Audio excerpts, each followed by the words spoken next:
안녕하십니까. 저는 CR재단 이사장 김원호입니다. 얼마 전까지 변리사로 일하던 제가 갑자기 카메라 앞에 서게 된 이유는 우리나라 정치가 너무 혼탁해져 나라의 운명이 바람 앞에 등불과도 같아지고 있기 때문입니다. 그에 대한 책임은 진보와 보수를 막론하고 대한민국의 모든 정치인에게 있습니다. 과거 삼성그룹의 이건희 회장은 정치는 사류, 관료는 삼류, 기업은 이류라고 외치면서 국제화 시대에 변하지 않으면 영원히 이류에 머물게 되니 마누라와 자식 빼고 다 바꾸자고 호소했었습니다.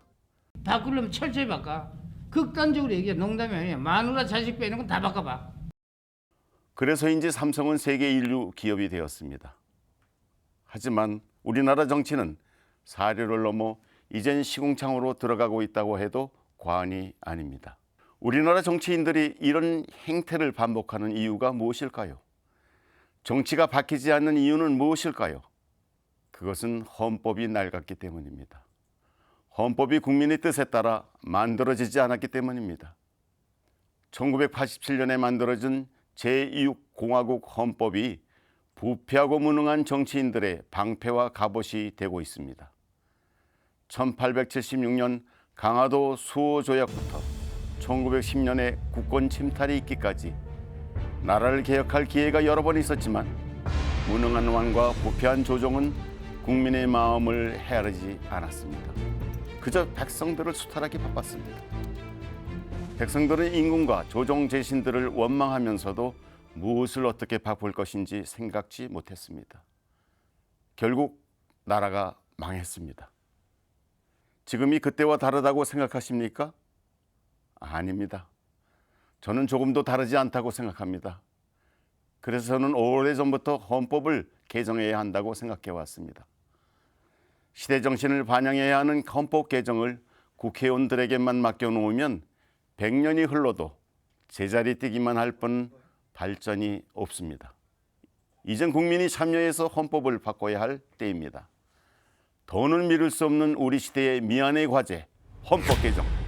저와 제7공화국 개헌을 말하다를 함께할 서울대 홍준영 명예교수를 소개해드리겠습니다.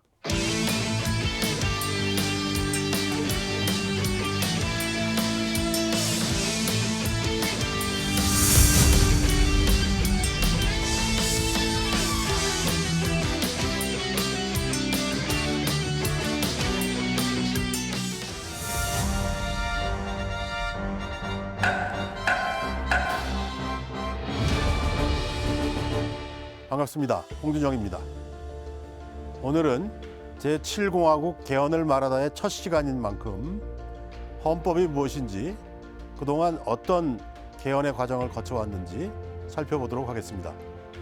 대한민국 헌법이 처음으로 공포된 날은 1948년 7월 17일입니다. 당시 총선거를 통해 구성된 재헌국회는 우리나라 제1대 국회로서 2년 동안 존속했습니다. 짧은 임기 동안 건국과 정부 수립에 필요한 제도적인 기반을 마련했습니다. 대한민국 헌법을 제정하고 헌법에서 정한 절차에 따라 국회의원 투표로 대통령을 선출해 정부를 구성했죠.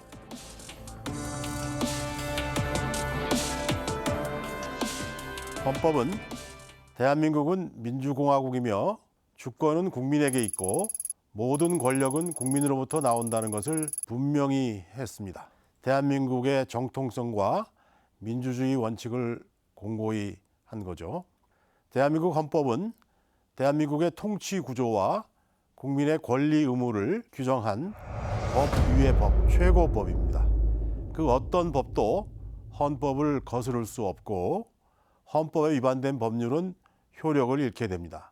그렇다면 대한민국 헌법은 몇 차례 개헌 과정을 거쳤을까요? 우리나라는 2023년 현재까지 총 9차례에 걸쳐 헌법을 개정했습니다. 1차 개헌은 발췌 개헌이라고 부르는데 1952년 이승만 대통령이 장기 집권을 위해 대통령 직선제 정부안과 의원 내각제 개헌안을 교묘하게 뒤섞어서 헌법을 개정했습니다.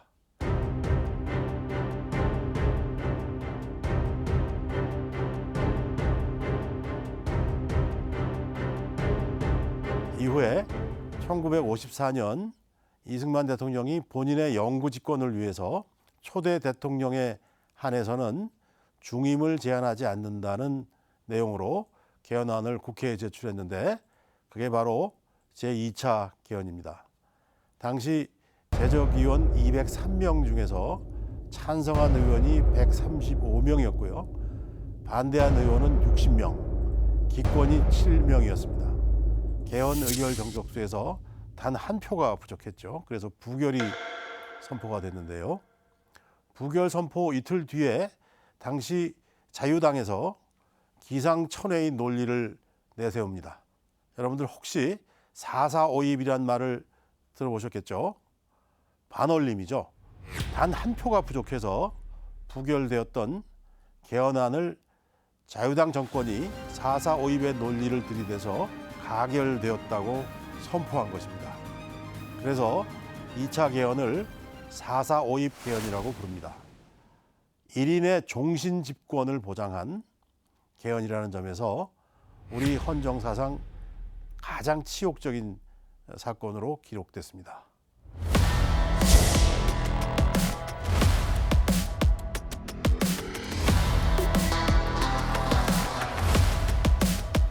(3월 15일) 역사적인 우리나라 제4대 대통령과 제5대 부통령 선거가 시행되었습니다.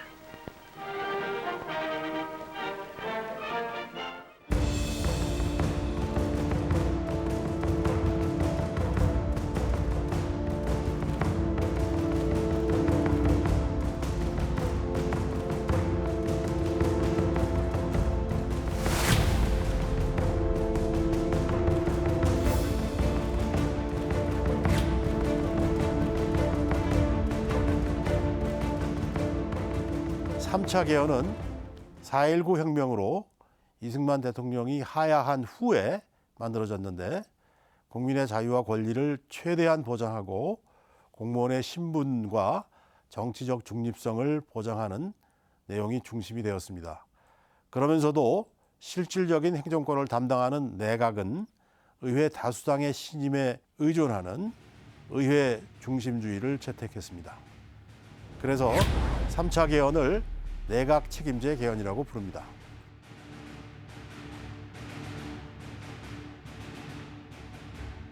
(4차) 개헌은 1960년 11월 법이 생기기 전에 행한 범죄도 똑같이 법을 적용한다는 소급 입법 개헌으로 3.15 부정선거 관련자 처벌에 대한 부칙을 넣으려고 개정했던 겁니다.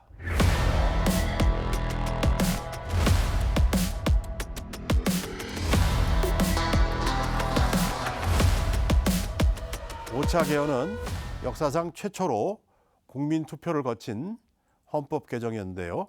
5.16 쿠데타로 정권을 잡은 박정희 장군이 대통령 재임을 2번으로 제한하는 헌법 개정안을 만들어서 1962년 12월 5일에 국민투표를 통해 확정했습니다.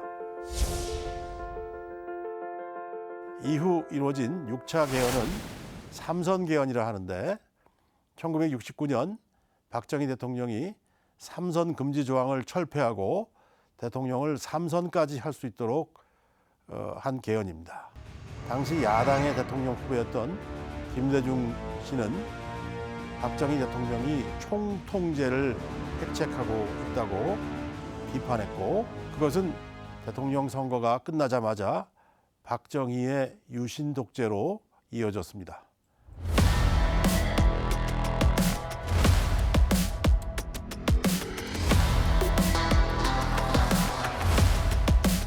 (7차) 개헌은 유신헌법 개헌이죠. 1972년 10월에 비상조치로 헌정이 중단된 상태에서 비상국무회의를 통해 만들어진 개정안으로 통일주체 국민회의에서 대통령을 선출하는 간접 선거 방식을 채택했습니다. 1인 장기 집권체제를 제도적으로 확립하는 데 목적이 있었던 것이죠. 그래서 사람들은 유신 시대의 대통령 선거를 체육관 선거라고 비꼬 왔습니다.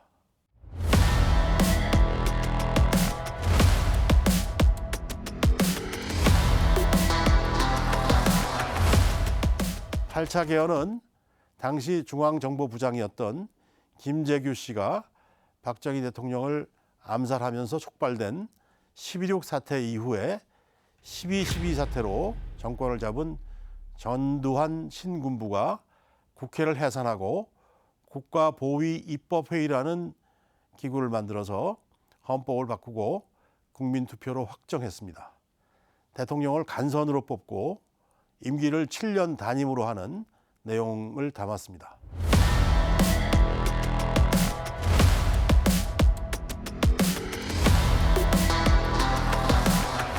구차 개헌은 현재의 헌법이죠. 시민들이 6월 민주항쟁을 통해서 대통령 직선제 개헌을 쟁취하면서 국민투표를 거쳐서 1987년 10월 29일에 공포되었습니다. 여야 합의로 대통령 직선제 그리고 5년 단임으로 개정을 해서 지금에 이르고 있죠.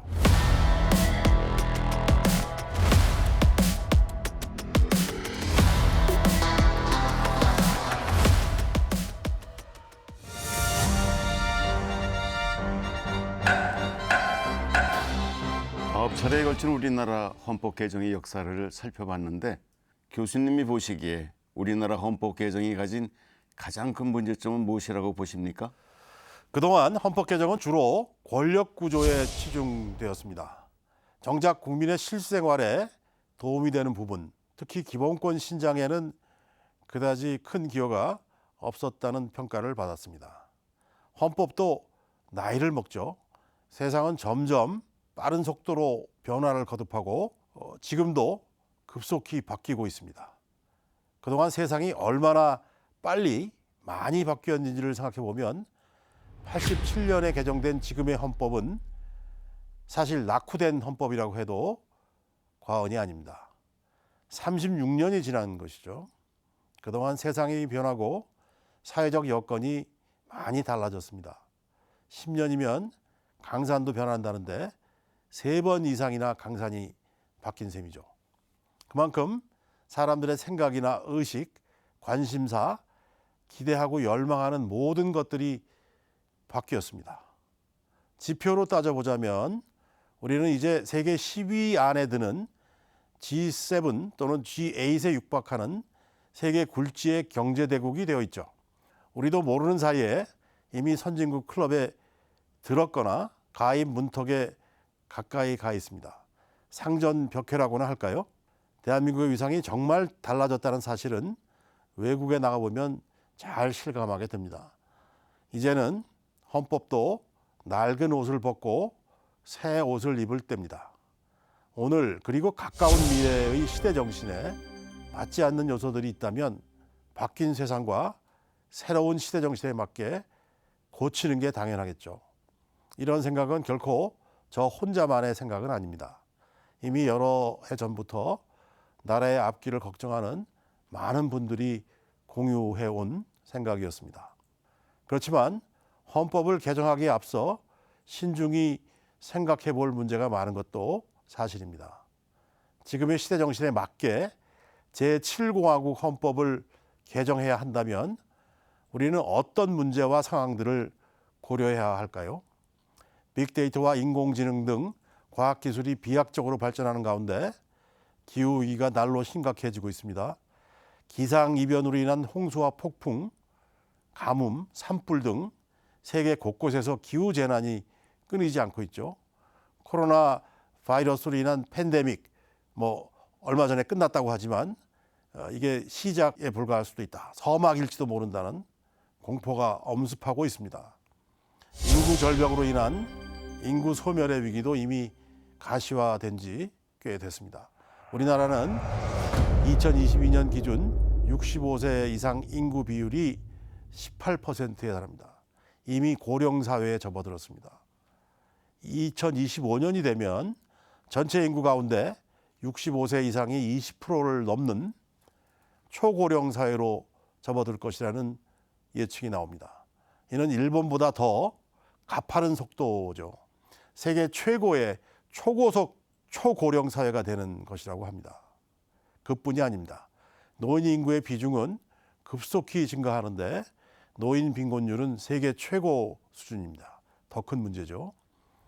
지방 소멸 역시 심각합니다. 2020년 3월 기준으로 전국의 소멸 위험 지역은 113곳으로 전국 228개 시군구의 약 절반 수준으로 나타나고 있습니다. 인류는 싫든 좋든 인공지능의 시대로 접어들고 있습니다. 노동의 미래도 밝지 않습니다. 직업의 세계도 시시각각 바뀌고 있습니다. 이로 인해 정치, 경제와 사회, 문화 환경에 많은 변화가 있을 것입니다. 직업의 변화로 인한 노동 기본권의 변화가 우리를 혼돈에 빠뜨릴 수도 있습니다. 청년과 여성, 장애인과 소수자 문제뿐만 아니라 우리나라에 들어와서 사시는 외국인 문제도 날로 심각해지고 있습니다. 국가와 정부의 적절한 대응을 요구하는 사회적 압력 수위가 날로 높아지고 있습니다. 이 모든 현상이 불과 반세기도 되지 않는 기간에 일어난 일들입니다.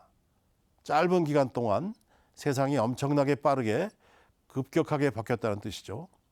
이렇게 세상이 바뀌었으니 우리의 생활 곳곳을 지배해왔던 법들의 어머니격인 헌법이 바뀌어야 한다는 것은 너무 당연한 일이 아닐 수 없습니다.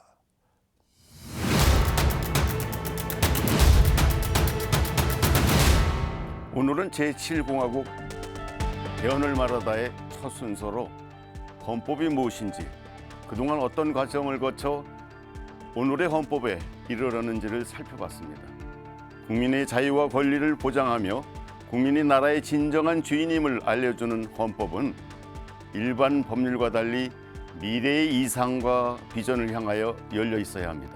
하지만 현실은 어떻습니까?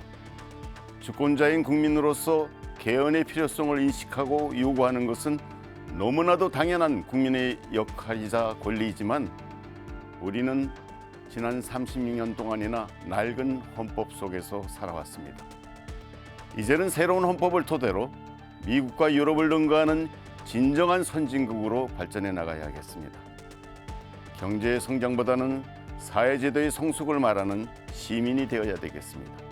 헌법 개정을 통해 제7공화국에 담아내야 할 시대 정신은 무엇이며 왜 우리는 개헌을 말해야만 하는지 다음 시간에도 홍준영 교수와 함께 제7공화국 헌법에 대해서 조금 더 깊은 내용을 이어나가도록 하겠습니다. 감사합니다.